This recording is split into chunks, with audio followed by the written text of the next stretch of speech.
Hi, my name is Angela Power Disney, Angie Power Disney.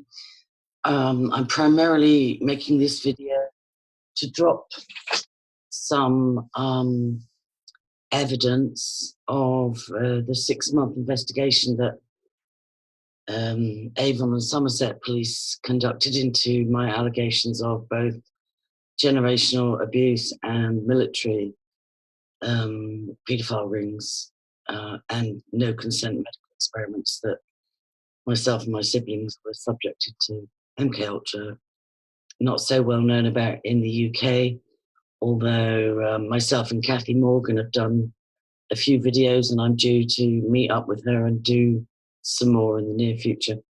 So I made a part 1, and I named Lord Bramall, and I talked about hunting in my disclosure. This disclosure was partly discredited by Miles Johnston when I talked to him about it a few years ago in the Bases 43, and he put a description, he put a title in his description, something about, I said I was hunted by aliens, which is bollocks. But anyway, I've talked in the previous video, which is, I think, MKUltra VIP Paedophile Victim Discloses. I talked about, just gone blank. There you go. Anyway, I talked about stuff. I'll link it in the description box. I just want to drop, I haven't collated all the emails or put them in chronological order. You know, it would be much easier for me to just go into them and screen share, but I'm not sure if it's legal to dox, say, for instance, police, you know, with regard to, I don't care about my email address going out there, but I would like, if anybody knows if it's legal to share email addresses, it would just be so much easier for me than just copy pasting and trying to put them all in order. But just for now, I will address other police issues, including John Wedge's name-calling outburst yesterday, in a separate video. So this is a partial evidence drop in support of my claims, amongst other things, but claim corroborating Esther Baker about being hunted by military people, including Lord Bramall. So I'll go screen share.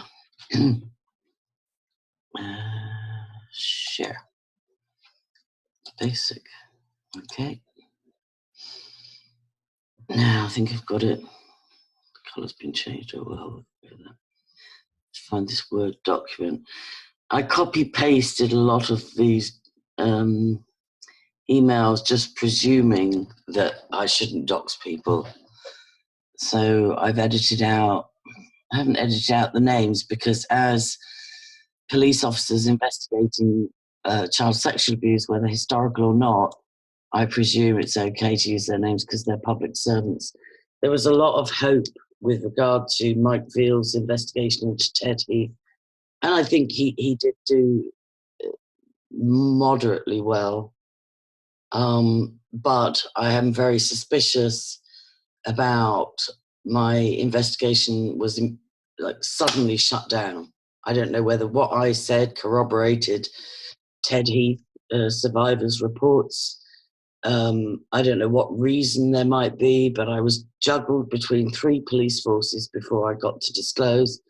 And then after 6 months, I was told the case was shut because my father has Alzheimer's or dementia or whatever. And, you know, that wiped out everything. You know, that was the excuse used to shut down a whole investigation, which should have, you know, I was told as well that you know, the Royal Air Force didn't cooperate, the Irish Gardaí didn't cooperate, the Irish Health Board didn't cooperate. My medical records to the age of 12 could not be located. And the only thing they could recommend I do was fight the Ministry of Defence directly, you know, engage with them directly. And I have a friend that engaged with them directly for 50 years. And she never got full justice. She got an award of, I think it was something like 225,000. And she got given 20, which she thought was like an interim payment. And then the legal team told her the rest was gone on legal fees. So I'm not about to single-handedly take on the Ministry of Defence. I'm just trying to get the truth out there. And if there are any other victims of military paedophile rings or MKUltra within Britain and Europe, not just America, it didn't just go to America, it wasn't just Project Paperclip. It's the best kept secret, and it was mainly confined to British military bases in and around, in Europe. I was born in RAF Vegberg in Germany, which serviced Belgium, France, Germany, like it was Mönchengladbach, RAF Vegberg, and I got a lot of intel from linking up with others born there before I got thrown out of the group, because they realised there was stuff coming out that they didn't want to come out. So just let's make some evidence drop for now. Yeah. Right, so 7th of October 2000, I reported it to the Metropolitan Police, first of all, in June of 2015, I'm sure it was. My sister died in May. Did I go and report as soon as a month later? And then the Metropolitan Police passed it on to Wiltshire Police. And then Wiltshire Police got kind of usurped by Avon and Somerset Police. I don't know why. I lived in Wiltshire. You can tell sometimes when my accent's authentic, because part of MKUltra is I can speak 5 languages and do 10 accents, and it's involuntary, so forgive me for that. But there was, I don't know any reason for the investigation to have been usurped from Wiltshire Police by Avon and Somerset Police. I don't know, unless it's connected to the Ted Heath thing, whether they had to get me out of Wiltshire Police in order that my testimony didn't corroborate Mike Veal's investigation into Ted Heath.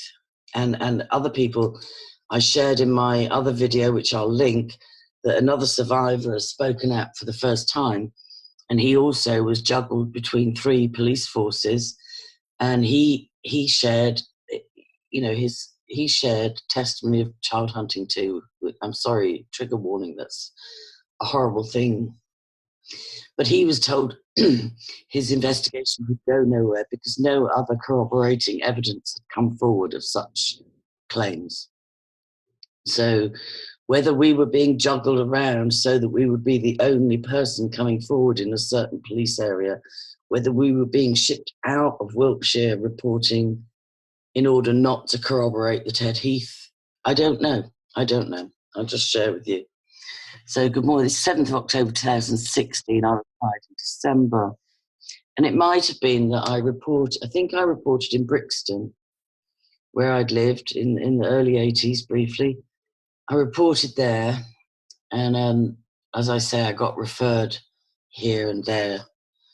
So it might have taken this long for somebody to actually, I flew over, I gave a 3 or 5 hour statement to Wiltshire Police, and then it was kind of taken over by somebody higher up in Avon and Somerset Police. So now Nadine is the detective sergeant that took over from Wiltshire Police. She's with, I think I've shared her name later, and I think I'm allowed to. She's with Avon and Somerset. I'm sorry to have your troubles. Please can you confirm where you're currently resident to allow us, blah, blah, I'd like to manage your expectations, blah, blah. Yeah, we're in the process of obtaining a current medical diagnosis for your father, as if he's been diagnosed with dementia. Oh no, this is quite far on, I think. This isn't the beginning of it. He will be deemed as not fit to be interviewed. I will update you with this once I have this information. Please be advised that we will not be interviewing your children or your niece who have corroborating evidence of a generationally abusive family, as they're not able to provide relevant evidence in relation to the offences that we are investigating. Although they may be able to provide information on the family dynamics and the relationship between family members, this will not be adduced as evidence, as it will be circumstantial evidence only. The burden of proof required in a criminal court is to prove beyond doubt that a particular offence has been committed, and the evidence presented to the court has to be relevant to the offence that has been charged. I'll be in touch again shortly. I won't even... I haven't even orchestrated these into time, into date order, and this is why I'm cheering on Brian Harvey from the sidelines, because he's getting it together to put stuff in order and communicate clearly and succinctly, look what happened. So I'm not there yet, but I'm working on it. Hi, Angie, I hope you're keeping well. Thank you for your recent correspondence. This will be helpful. Due to meet with Helen W. soon to discuss our investigation plan. We will be in a better position to update you at this time. This will be a practical and detailed investigation, and as such, I would suggest that an update be provided on a monthly basis or when the investigation requires, but this can be amended if you would like to be updated more frequently. See, they were very nice at the beginning. Sorry, the lighting's bad again, but so many people have bollocked me for asking for help. If that makes it any better. I don't care any about that, right? And then I asked, could we do a Skype update once a month? But I have to give kudos, because if people are to believe, some people never get an update with an investigation ever. I know survivors that have been told that their complaints of child sexual abuse, for instance, in a children's home or trafficked from one, including to MPs and judges and so on, they never had an update, and then they're told, oh look, never mind. Then they're told that, oh no, whoops, it took us 3 years to investigate instead of 2, so you've run out of time. Stupid stuff like that. Like focus, glasses, things, come on.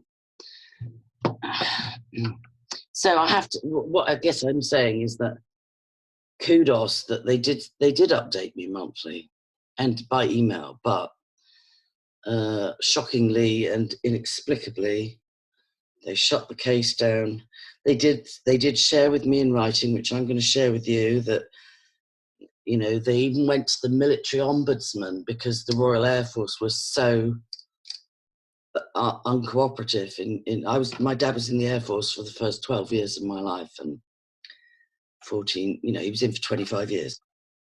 So they did share with me that they had even reported the military to their version of an ombudsman for not being forthcoming or cooperative in the investigation.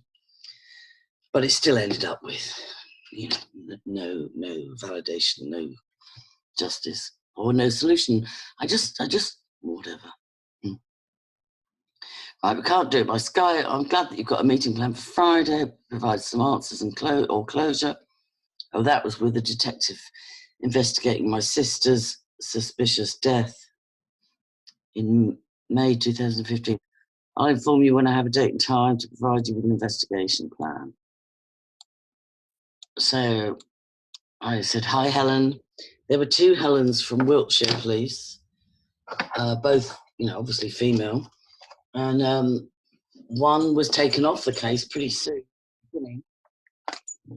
And I was told it was nothing to see here, just random. Then another Helen was put on the case. Then she was superseded by this Nadine from Avon, Somerset Police. Now, allegedly, the second Helen at Melksham Police, Wiltshire Police, was supposed to be allowed to co-investigate with the DS. Helen was a detective constable, and the one that, communicated with me was a detective sergeant from the neighbouring force. But I noticed that every time Nadine from the neighbouring force gave me an update, she didn't include the Wiltshire Police detective constable, which I thought was curious. So when I replied, I always used to include. I always used to copy because I just sensed something wasn't right there. Hi, Helen. I sent some work onto separate cover family map, also the first email Angela B, which I hope you got. Helen C replied to that to say her moving off the case was random and not specific or related. I'd thought Nadine had said I should hear from her or you about a week after the interview on the 2nd of September, but I may not have heard you right. I'd request support in the form of a Skype call once a week to review with a counsellor type person as my family therapist on extended leave for surgery, and I've not currently re-engaged in counselling here regarding CSA.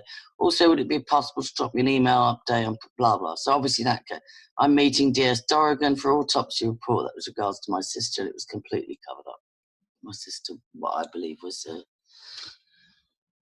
a poisoning. Hope you're keeping well. I've chased Dr. F for your medical information, and I'm hoping to speak with her next week when she returns from a 2-month break. That's kind of weird, isn't it? Like, with regard to psychiatric services, I didn't report to anybody for help. I went once at the age of 21 to a psychiatrist in Richmond, near Putney in London.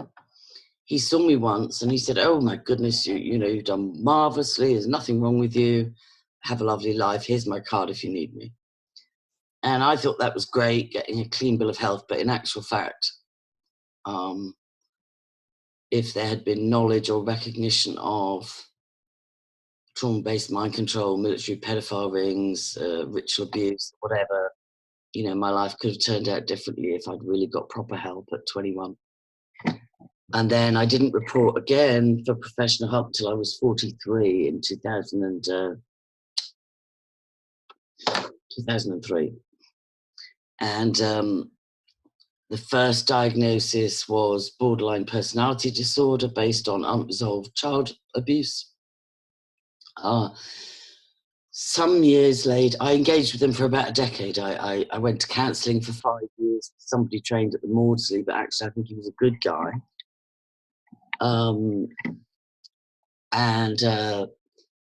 I couldn't engage. I couldn't take the regular antidepressants. Because my brain pathways were messed with in early childhood from trauma and experiments.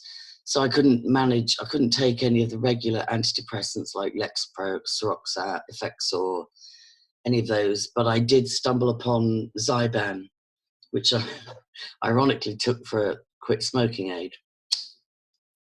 And I stayed on that for a decade. So I was on antidepressants for a decade and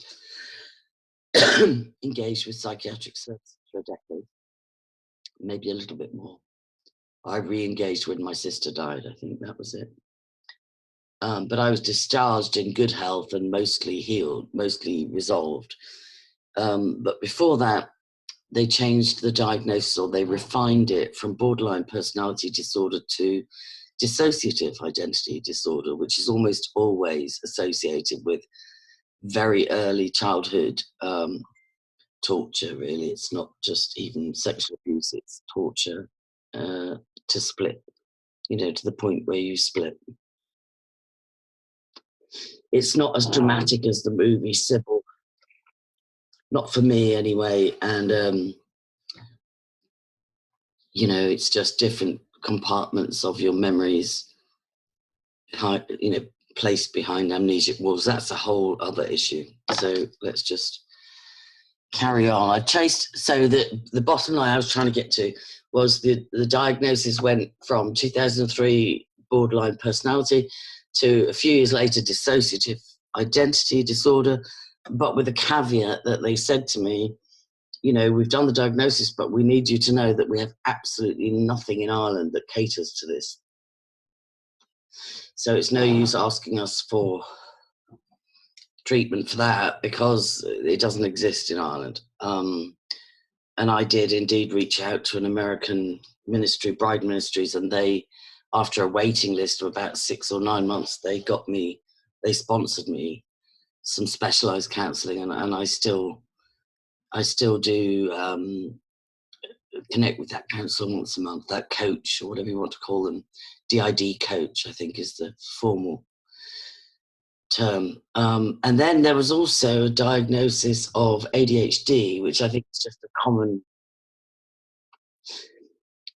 it's in my extended family, and I don't think it's any coincidence that it's not just GMOs and vaccines that cause ADHD, ADD, Asperger's, all those neurological issues. I think it's trauma as well, you know. So I took Ritalin in the long, slow dispensing Concerta. I took Concerta for maybe just 3 years or something. 72 milligrams, quite high. It's kind of like mid-range ADHD. I took 72 milligrams daily, and then I quit just because I didn't want to be permanently on any pharmaceuticals. I don't take any regular pharmaceuticals. You know, the only thing I take on a daily basis, and is partly my own silly fault for smoking, but is inhalers. So I quit the Ritalin, you know, after research and after friends saying, you know, it's really not good for you and you don't want to get a long-term dependency. I quit the Ritalin a couple of years ago. So I've chased Dr. F for your medical information. I hope to speak with her next week. She's 2 month break. I've not yet received any of your other medical documents. Having a review, please can you send me a clear contact for your mother and your sisters, which I did, to include full blah blah, which I did. Any contact numbers, as DC Wallen has not received much assistance from our colleagues in Ireland in relation to this. Yes, indeed. Please can you also provide me with your father's current residence? My father's still alive, he's 92.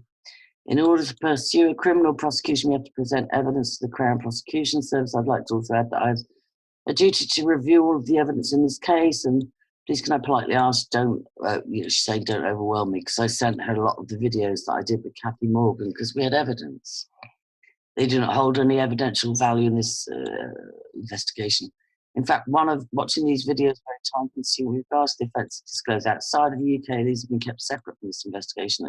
Yeah, because I disclosed about abuse. I mean, I was trafficked in France and in Germany, and I was told that that would be dealt with by Interpol, but I never heard from them. You know, particularly with France, I would imagine those generational abusers, well, I know they're still alive. I couldn't get any response. And I was told it was outside of Wiltshire or Avon or Somerset Police's remit.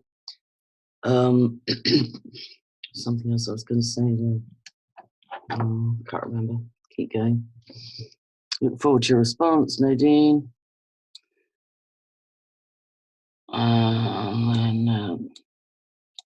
We continue with the investigation into your complaint, but we're yet to receive your medical records, even though I'd absolutely signed forms saying, yes, please release my medical records to this investigation. No.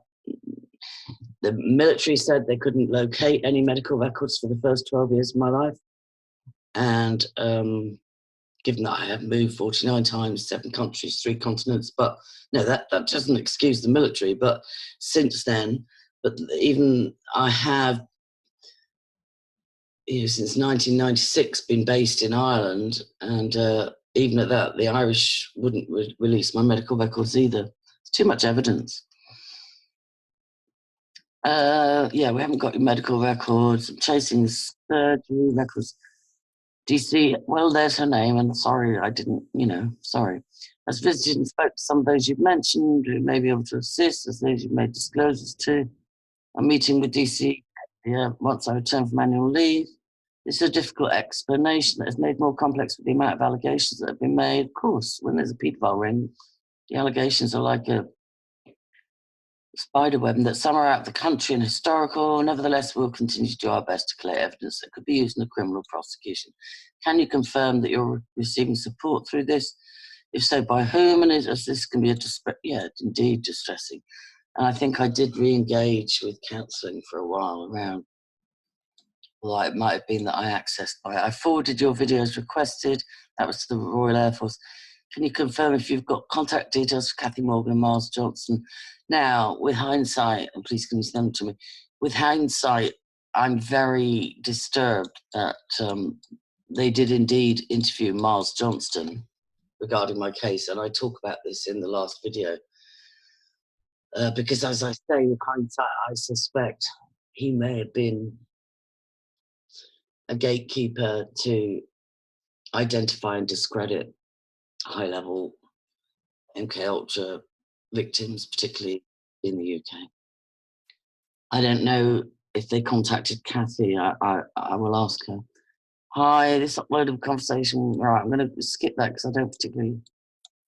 That, you know, I kept evidence on YouTube of discussions and debriefings and deprogramming conversations with my siblings and my mother and so on. And Shiva Burton, who alleges she herself is a survivor, she got 2 of my own evidence videos permanently deleted from YouTube, which was just, you know, if I wasn't a Christian, I would say that was unforgivable. But anyway, Happy New Year. Hope you're well. Apologise I haven't been in contact with a protracted investigation. I do not have any specific update for you. I've made contact with Sergeant Neil Cook at Royal Air Force Special Investigations Intelligence Branch Sexual Offences and Child Abuse Investigation Team, who's also assisting with this investigation. Now, I think she later reported, not him as an individual, but just that the Royal Air Force were uncooperative. Please also be advised that DC Helen has continued in her attempts to make contact with persons mentioned.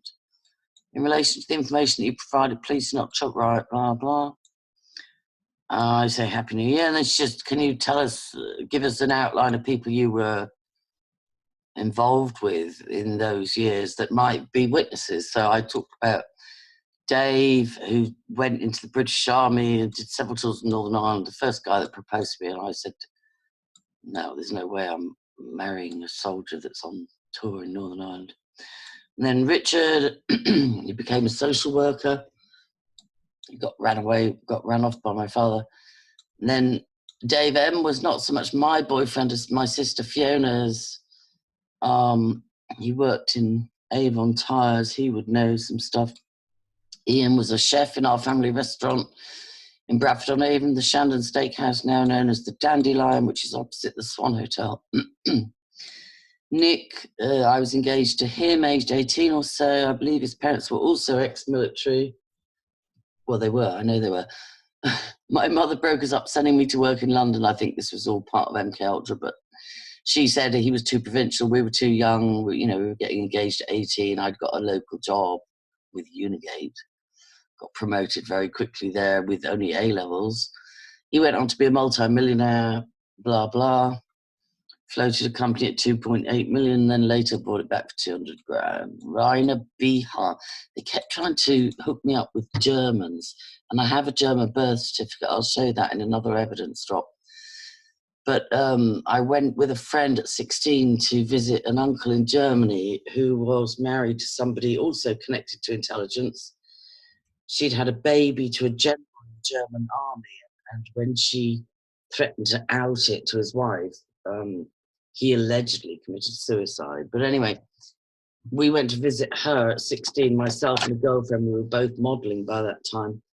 And she didn't like us being around her husband. And she told us, why didn't we go hitchhiking in Germany? It was perfectly safe. So she packed off 2 16-year-olds, very naive. And we hitchhiked 200 miles to Heidelberg. And we stayed in a youth hostel, and this German guy was there, and he was nice to us. Like, there was a curfew, but he would let us break the curfew and let us in and so on. There was nothing went on. We also happened to get spotted while we were there by some photographers who begged us to do topless photography. And for some bizarre reason, I always felt like, no, I mustn't do that because I'm going to be famous one day and they might come out. I finally did a live photo shoot at the age of 50, but by then you can be quite sure it's not a danger, But anyway, so bizarre things happened in Germany. And one of the bizarre things as well was this guy that was just like a concierge in the youth hostel.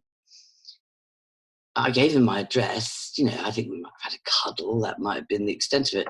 But he turned up in England, in Bradford-on-Avon, about a month later, with no forward plans and with evidence of his personal possessions having been, all his record collection was ruined because they'd scanned. And then, I was a bit shocked because, I was only 16. Hello, what are you doing in my family home? But my parents welcomed him and gave him a job and put him on the insurance to drive the car, and it was all weird. And then he suddenly disappeared. And then Interpol turned up and said he was being searched for all over Europe, and he was an international con man, and God knows what kind of, he might have been an agent or anything. But anyway, and there's the other German, several Germans they've tried to hook me up with. Holger, who was the press attaché of the German embassy in London when I met him, we had an on-off again affair for about 25 years, and he features in my soon-to-be-published book, Chasing Rainbows, which is still up there in manuscript form. There was a strange episode at the German Foreign Office in Bonn where I caused a bit of an incident by waiting in an office in the basement for him to finish work and got turned in by security guards. It was like scary shit, you know. Kay and Ashram, I got pregnant to Kay, I think it was 1981, having first dated his brother. Don't jump on me, trolls. I was a victim and I was stupid back in the 80s and 70s. Anyway, I got pregnant. I first dated his brother, who I met whilst working for BCCI, which is a CIA money laundering bank that went down spectacularly. I didn't know that at the time. He and Kay were refugees from the war in Beirut who'd ridden the property market boom in London in the 70s and were also possibly involved with government-level terrorism involving Syria, Libya, etc. I attended some pretty weird parties in the West End, particularly with Kay, who's now, I believe, married with a family somewhere in the Midlands, possibly north, I think Leicester, and maybe a sleeper terrorist. I lost the baby around 5 months pregnant with a miscarriage at King's College Hospital, London, after running across garden walls to call police with an emergency with my sister. Herne Hill threatened knife attack. S may have died since from a cocaine addiction that caused him to lose everything, including a beautiful Icelandic wife and child. He was devastated over blah, blah, blah. I moved on. You know, he had a cocaine affair. I was never into drugs. And I mean, he had a cocaine addiction. And I moved on and stupidly had a relationship with his brother. Dave, this guy was a 70s pervert, a university professor at London University, had at least 13 children by about 8 women, one of whom was a school friend of mine, blah, blah. He targeted students and younger women, much younger in many cases, selling them the 70s bullshit about if it feels good, do it. He wasn't, in my opinion, a creep and a predator.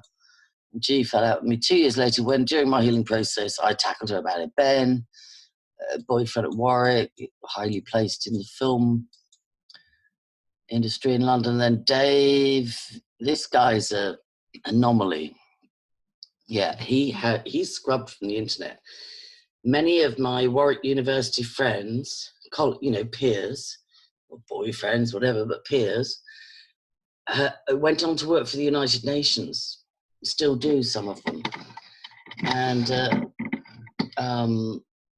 he's one of them, but he's absolutely scrubbed himself from the internet. And I could have been, I introduced him, I got him a summer job with the president of Bank of Credit and Commerce International, who turns out to be one of the Council of 1100 and, an absolute elitist.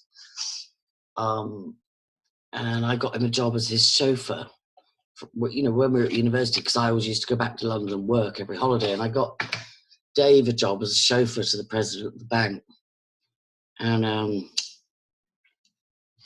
that could have propelled him into working, in the intelligence services or United Nations or who knows what. So then I said, I keep dissociating. It's quite tough going over this stuff. I will update and continue next communication. I'd appreciate attached photo, blah, blah. Many abuse survivors seem fine and dandy from the outside looking in, and by the grace of God and educating myself as well as getting help, I managed to raise my children. Sadly, not without scars, and at least, Right, I met with Helen Wallen, and we've discussed and reviewed, blah, blah, the inquiries that we're currently working on to request and locate military records for your family. Locate and speak to those witnesses you've identified, blah, blah, medical record, blah, blah.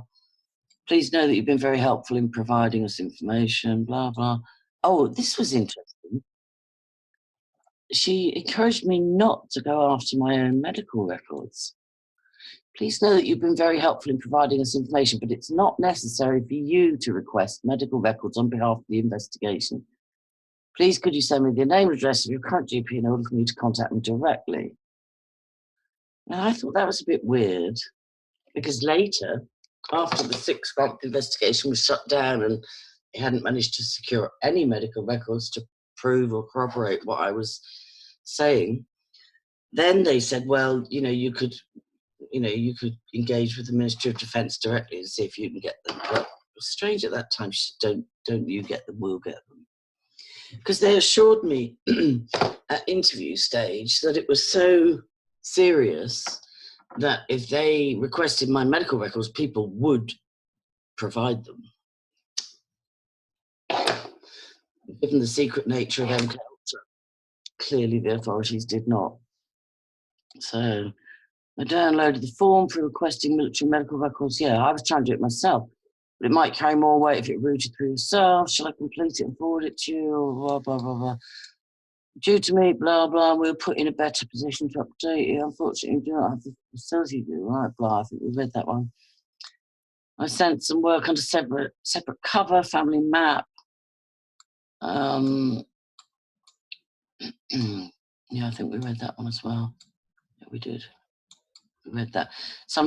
This is the kind of stuff that wrecks my head. This is why I'm rooting for Brian Harvey to keep going with putting stuff in date order and collating it and making it make sense for people that don't know what you're talking about. Really hope this investigation update and continue. Would appreciate a detailed update.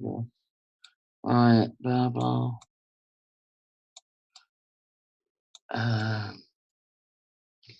It's because I get triggered going over this stuff, and it's just hard. And then also, this is a repeat of a lot of the messages I read already. Also, I get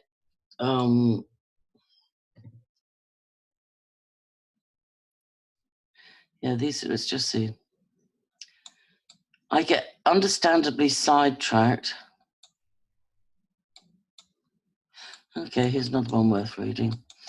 I get understandably sidetracked because people reach out to me for help or with corroborating evidence, and it's still happening.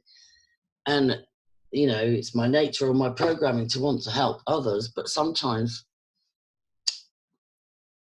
I get so immersed in helping others, especially if their abuse resonates with my own, that I leave all this on the back burner, which anybody that's been following me recently, you'll see that I keep saying I'm going to throw up some evidence of the police investigation, and I never get to it because it's just very easy to get immersed in somebody else's tragedy and not deal with your own.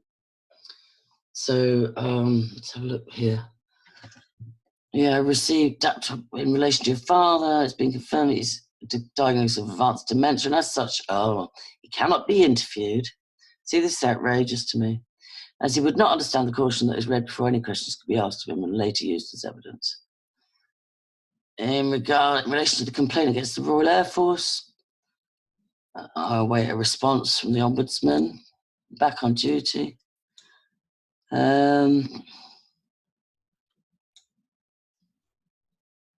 We've read that one. Sometimes they're on we're in the process of interviewing your sisters, and we'll provide now. The one sister that was coming awake and corroborating and willing to have DNA tests and really look at the stuff that we were both witness to, died in suspicious circumstances, as I've explained in other videos.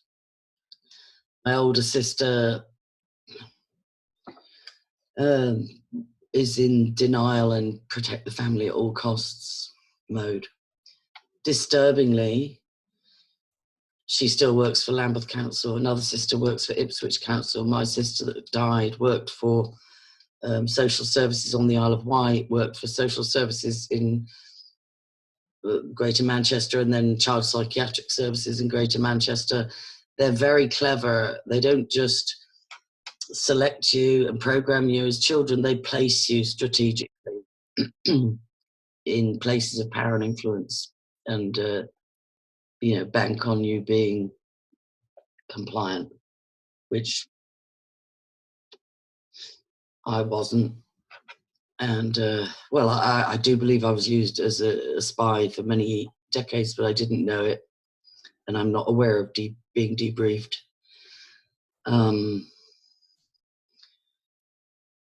Programming doesn't always work, and certainly not much after the age of 30, which is... Anyway, blah, blah, that she would not be providing any of your medical details, as she wanted to see you in person. Now, at this stage, I'd gone to live in Lanzarote after my sister's suspicious death, and, what I perceived rightly as threats to my life after starting to cover the Hampstead case. You failed to attend 3 appointments. Yeah, I was in Lanzarote, and as such, you've been discharged. I continue to make contact, freedom of information, blah, blah. No, see, nobody would give up. I must do that myself. Now that I'm back in Ireland, have been for a while, I need to make freedom of information requests for my medical records, which I have a right to. Even if, like I said, that's what I was going to say. I had a friend, I told you, Olive McFarlane, that engaged with the Ministry of Defence in Suffolk. It robbed her of the last 15 years of her life. She got 225,000 and the solicitors took 205. So it's not about the compo, and she was horrendously targeted and also died in suspicious circumstances. So I haven't bothered engaging the Ministry of Defence in the UK. All right, blah, blah. Read that. Ooh, I left a number. I took it out. All right. Oh, that's her leaving a number. And then she wants to speak by phone.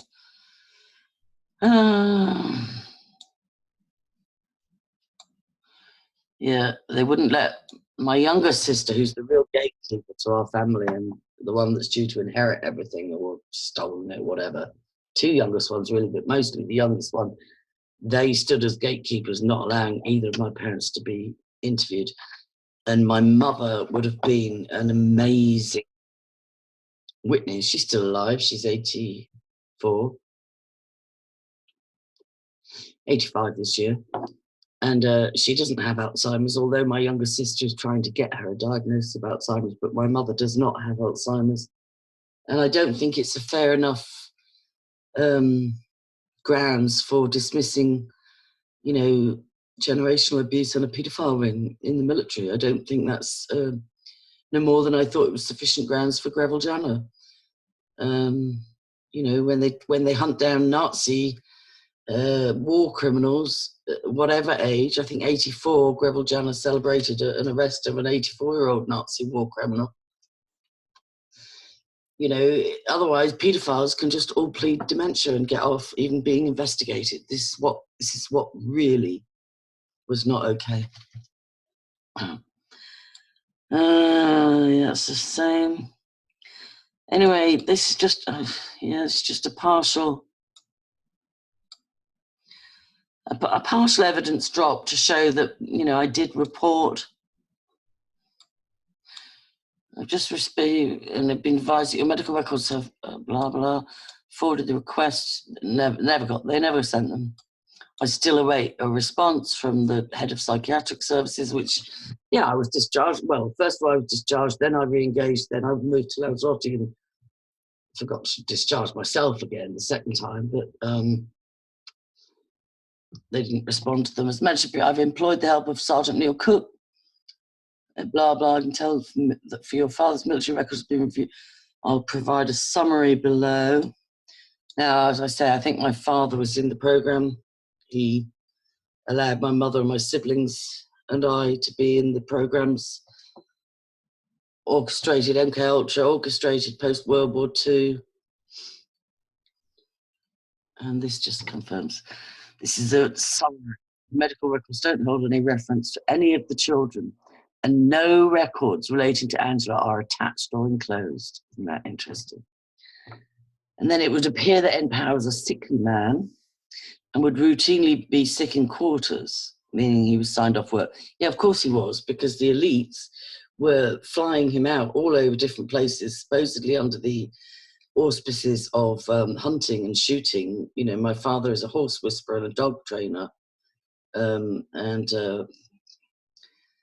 you know, a willing participant, I believe, in these nefarious experiments. So he could always get signed off sick. He would always, he spent loads of time on a military base that I think it was one the Rothschilds had donated, or it might have been a different one, Buntingsdale, something like that. I've got photos and I've got evidence from my mother confirming that he was often stationed there. It was shut down officially.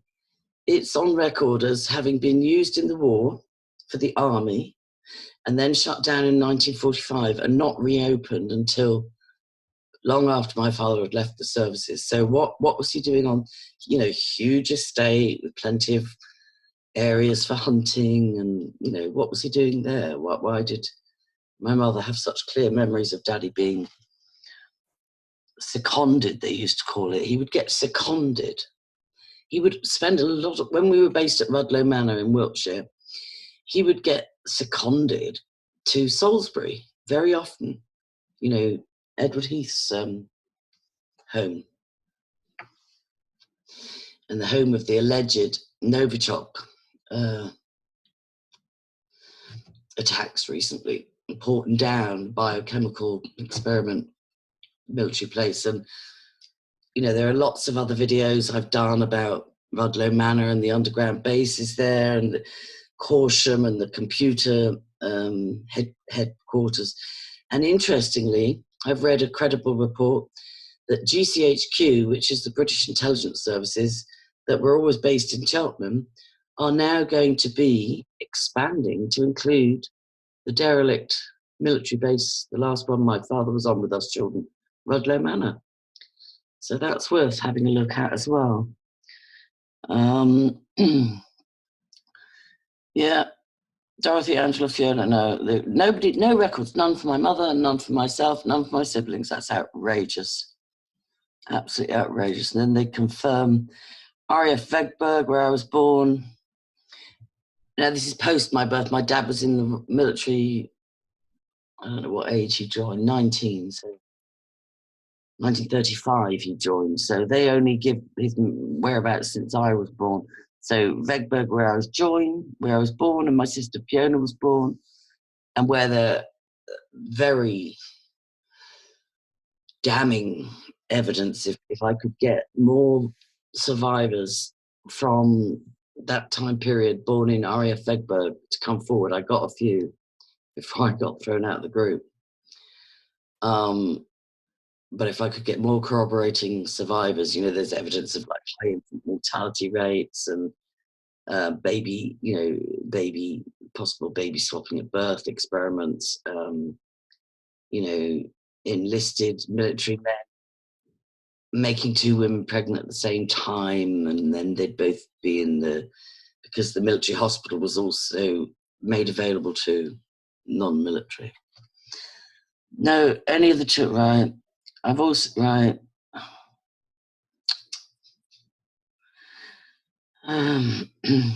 It's quite depressing. Yeah, they married in 6th February in Wellstar, RAF Halton. Yeah, they lived at 57 Tedder Avenue. It wasn't Tedder Road, it was Tedder Avenue. RAF Halton, Wendover in Buckinghamshire. RAF Halton was donated by the Rothschilds to the Air Force. Lots of nefarious stuff went on around there. Hereford, Market Drayton. Hereford is where the special services, SAS, were trained around there.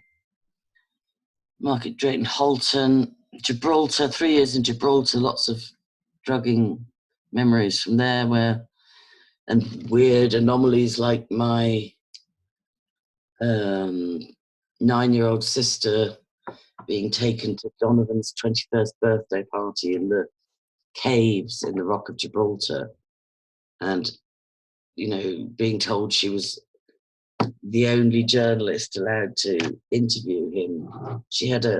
We were all sort of gifted children and IQ tested and all that rubbish. Well, that part of the experiments.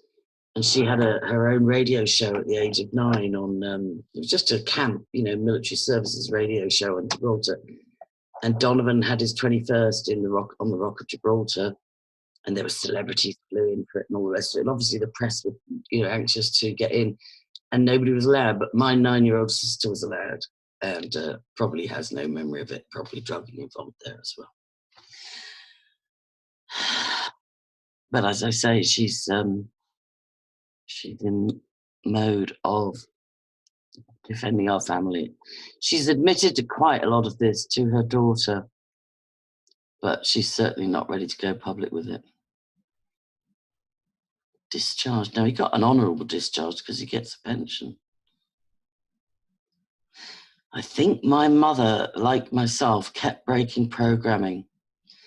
They wanted to send my dad again back to Madeira, which was an unaccompanied posting. Oh man, isn't that interesting?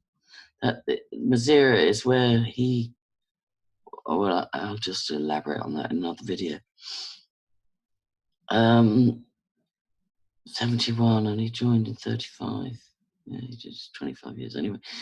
Yeah, they kept wanting, by the time my siblings and I kind of hit like 12, 11, 10, 7 and 4, something like that, when we came back from Gibraltar, we finally ended up in Rudloe Manor. They kept trying to send they did send him off for 1 year, and then he got back, and then he was going to be sent again. I think it was for easier access to us children, more programming. But my mother kicked up, and so he reluctantly left. So that's it. That's an evidence drop. For more detailed disclosures, I started off, as I said, making disclosures on the bases. So on my YouTube channel, you'll find bases 43, parts 1 to 7, I think. Yeah, I'll make a rebuttal to ex-detective John Wedger for his rudeness and name-calling of a survivor. I hope you're proud of yourself, John. God bless all victims and survivors, except for the ones that needle you.